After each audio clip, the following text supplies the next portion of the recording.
കരൂർ ദുരന്തത്തിന് പിന്നാലെ രാഹുൽ ഗാന്ധിയുമായി ചർച്ച നടത്തി ടി.വി.കെ നേതാവ് വിജയ് 15 മിനിറ്റോളം ഫോണിൽ സംസാരിച്ചു.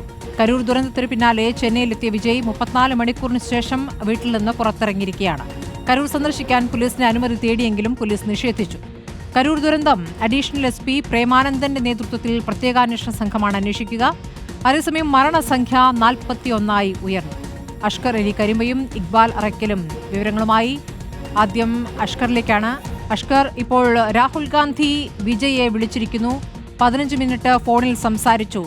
വലിയ ദുരന്തമുണ്ടായ ദുരന്തത്തിന്റെ ഉത്തരവാദി വിജയാണ് എന്നുള്ള വിമർശനങ്ങൾ ഉയരുമ്പോഴും DMK-യും കോൺഗ്രസും BJP-യും വിജയെ കുറ്റപ്പെടുത്തിയുള്ള അല്ലെങ്കിൽ രാഷ്ട്രീയമായൊരു പകപോക്കുന്ന പ്രതികരണങ്ങൾ നടത്തിയിട്ടില്ല എന്നുള്ളത് ശ്രദ്ധേയമാണ്. ഇപ്പോൾ രാഹുൽ ഗാന്ധി എന്താണ് ചർച്ച ചെയ്തതെന്നാണ് നമുക്ക് ലഭിക്കുന്ന സൂചന?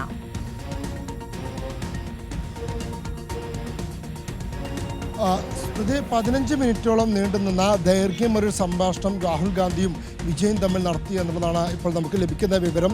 തമിഴ് മാധ്യമങ്ങളൊക്കെ തന്നെ അക്കാര്യം സ്ഥിരീകരിച്ച് വാർത്ത റിപ്പോർട്ട് ചെയ്യുന്നുമുണ്ട്.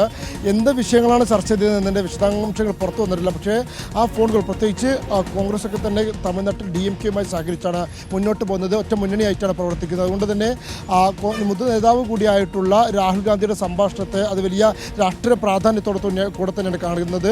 അതോടൊപ്പം തന്നെ പ്രധാനമാണ് ഇതുവരെ നേരത്തെ സ്മൃതി സൂചിപ്പിച്ചതുപോലെ വിജയെ ഒന്ന് കടന്നാക്രമിക്കാനുള്ള ഒരു നീക്കത്തിലേക്ക് ഇതുവരെ DMK ഒന്നും തന്നെ കടന്നിട്ടില്ല. ഇത്രയും വലിയൊരു ദുരന്തം ഉണ്ടായിട്ട് പോലും. അപ്പോൾ അത്തരമൊരു രാഷ്ട്രീയ സാഹചര്യങ്ങളൊക്കെ തന്നെ വലിയ തോതിൽ ഇവിടെ ചർച്ച ചെയ്യപ്പെടുന്നുമുണ്ട്. ഇപ്പോൾ ഞാൻ നിൽക്കുന്നത് കരൂർ ദുരന്തം നടന്ന പ്രദേശത്താണ്. ഇവിടെ ഇപ്പോൾ കാണാൻ കഴിയുന്ന ഒരു കാഴ്ച എന്ന് പറയുന്നത്, ഇവിടെ ദുരന്തത്തിൽ 100 കണക്കിന് ആളുകൾ അല്ലെങ്കിൽ 10,000 കണക്കിന് ആളുകൾ ഇവിടെ ഇത് ചെരുപ്പുകൾ ഉപേക്ഷിച്ച് പോയ ഒരു സാഹചര്യമുണ്ടായിരുന്നു.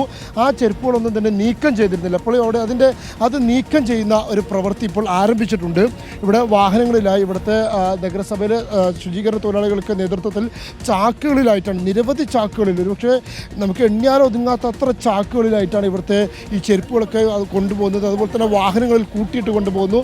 നിരവധി ആളുകൾ ഒരുമിച്ച് നിന്ന് ജോലി ചെയ്തിരുന്നു. അത്രയധികം ആളുകളുടെ ഇത് ബാധിക്കപ്പെട്ട ആളുകളുടെ ചെരുപ്പുകളൊക്കെ തന്നെ ഇപ്പോൾ ഇത്തരത്തിൽ ചാക്കുകളിലായും വാഹനങ്ങളിലായും ഇവിടെ നിന്നും കൊണ്ടുപോകുന്ന ഒരു കാഴ്ച. പക്ഷേ ദുരന്തത്തിൻ്റെ ഭീകരത കൂടി വ്യക്തമാകുന്ന രീതിയിലാണ് ഇന്ന് തന്നെ പറയേണ്ടി വരും. കാരണം അത്രയധികം ആളുകളുടെ ഈ 1 കിലോമീറ്ററോളം ദൂരത്തിൽ തന്നെ ഇത്തരം അവശിഷ്ടങ്ങൾ ഉപേക്ഷിച്ച സാഹചര്യമുണ്ട്. നിരവധി ആളുകളെ ഒരുമിച്ച് നിർത്തിയാണ് ഇത്തരത്തിൽ അതൊരു ശുചീകരണ പ്രവൃത്തി ഇവിടെ പുരോഗമിക്കുന്നത്. മറ്റൊന്ന്, ഇവിടുത്തെ വിഷയത്തിലേക്ക് വരികയാണെങ്കിൽ നേരത്തെ സ്മൃതി സൂചിപ്പിച്ചതുപോലെ തന്നെ കേസിൻ്റെ അന്വേഷണം പ്രത്യേക ഒരു അന്വേഷണ സംഘത്തെ കൂടി നിയോഗിച്ചു എന്നുള്ളതാണ്. അത് നേരത്തെ കേസ് അന്വേഷിച്ചിരുന്നത് കരൂർ DSP ആയിട്ടുള്ള ചെൽവരാജ് എന്ന് പറയുന്ന ഉദ്യോഗസ്ഥനായിരുന്നു അന്വേഷണ ചുമതല. ഇപ്പോൾ അതിനേക്കാൾ മുകളിലുള്ള ഒരു ഉയർന്ന റാങ്കിലുള്ള ഉദ്യോഗസ്ഥനോട് കേസ് കൈമാറിയിരിക്കുന്നു എന്നുള്ളതാണ്. കരൂർ അഡീഷണൽ DSP പ്രേമാനന്ദനാണ് ഇപ്പോൾ കേസിൻ്റെ അന്വേഷണ ചുമതല കൈമാറിയിരിക്കുന്നത്. നിലവിൽ പോലീസ് FIR ഇട്ടതനുസരിച്ച് 3 പേര് മാത്രമാണ് പ്രതി ചേർത്തിരിക്കുന്നത്. ഇതുവരെ വിജയെ കേസിൽ FIR മെൻഷൻ ചെയ്യാനോ ഇല്ലെങ്കിൽ കേസിൽ പ്രതി ചേർക്കാനോ ഒന്നും തന്നെ പോലീസ് തയ്യാറായിട്ടില്ല എന്നുള്ളതും ഏറ്റവും ശ്രദ്ധേയമായ ഒരു നിരീക്ഷണമാണ്. ഇപ്പോൾ പ്രതി ചേർത്തിരിക്കുന്ന 3 ആളുകൾ എന്ന് പറയുന്നത്, ഒന്ന് DMK-യുടെ ഇവിടുത്തെ വെസ്റ്റ് ജില്ലാ പ്രസിഡന്റ് കൂടിയായിട്ടുള്ള മതിലഴകനെയാണ്. രണ്ടാമത്തേത് TVK-യുടെ സംസ്ഥാന സെക്രട്ടറി ആയിട്ടുള്ള N ആനന്ദ്. അതുപോലെ മൂന്നാമത്തേത് TVK-യുടെ സ്റ്റേറ്റ് കോർഡിനേറ്റിംഗ് സെക്രട്ടറി ആയിട്ടുള്ള നിർമ്മൽ കുമാർ. ഇത്തരത്തിൽ 3 പേരെയാണ് പോലീസ് പ്രതി ചേർത്തിരിക്കുന്നത്. ആ കേസിൽ FIR-ൽ ഗുരുതരമായ വകുപ്പുകളുണ്ട്. വധശ്രമവും അതുപോലെ തന്നെ നരഹത്യക്കുറ്റം ഉൾപ്പെടെയുള്ള വകുപ്പുകൾ പോലീസ് ചുമത്തിയിട്ടുണ്ടെങ്കിൽ പോലും അതിൽ വലിയ നടപടികളൊക്കെ പോലീസ് ഇതുവരെ കടന്നിട്ടില്ല. അതേസമയം തന്നെ നിലവിൽ പ്രതി ചേർത്ത ആളുകൾക്ക് സമൻസ് അയക്കാനുള്ള നീക്കമാണ് ഇപ്പോൾ പോലീസിൻ്റെ ഭാഗത്ത് നടക്കുന്നത്. ആ ഘട്ടത്തിൽ കൂടിയാണ് കേസ് കുറച്ചുകൂടി ഉയർന്ന ഉദ്യോഗസ്ഥരിലേക്ക് കൈമാറുന്ന ഒരു സാഹചര്യം ഉണ്ടായിരിക്കുന്നത്. DSP-യിൽ നിന്നും അഡീഷണൽ SP-യിലേക്ക് കേസ് കൈമാറുന്നു. അതിനോടൊപ്പം തന്നെ ADGP-യും 6 ജില്ലകളിൽ നിന്നുള്ള SP-മാർ അടക്കമുള്ളവർ ഇവിടെ സ്ഥലത്ത് ക്യാമ്പ് ചെയ്ത് പ്രവർത്തിക്കുന്നുണ്ട്. അവരുടെ മേൽനോട്ടത്തിലാണ് ഈ അന്വേഷണം പുരോഗമിക്കുകയും ചെയ്തത്. മറ്റൊന്ന്, കരൂരിലെ ഏറ്റവും നിർണായകമായ ഒരു കാര്യം എന്ന് പറയുന്നത് 34 മണിക്കൂറിന് ശേഷം വിജയ് വീട്ടിൽ നിന്ന് പുറത്തേക്ക് ഇറങ്ങി എന്നുള്ളതാണ്. വിജയുടെ ചെന്നൈയിലെ നീലാങ്കരയിലെ വീട്ടിൽ നിന്നാണ് വിജയ് പുറത്തേക്ക് ഇറങ്ങിയത്. അത് വലിയ വാർത്തയാവുകയും ചെയ്തിരുന്നു. പ്രത്യേകിച്ച് വിജയുടെ യാത്ര എങ്ങോട്ടേക്കാണ് എന്നുള്ളതായിരുന്നു പ്രധാനപ്പെട്ട ചോദ്യം. അദ്ദേഹം കരൂർ സന്ദർശിക്കാനോ അല്ലെങ്കിൽ ചെന്നൈയിലെ കോടതി കേസ് പരിഗണിക്കുമ്പോൾ അവിടേക്ക് എത്തുമോ എന്ന അടക്കമുള്ള വിഷയങ്ങൾ ചർച്ചയായി വന്നിരുന്നു.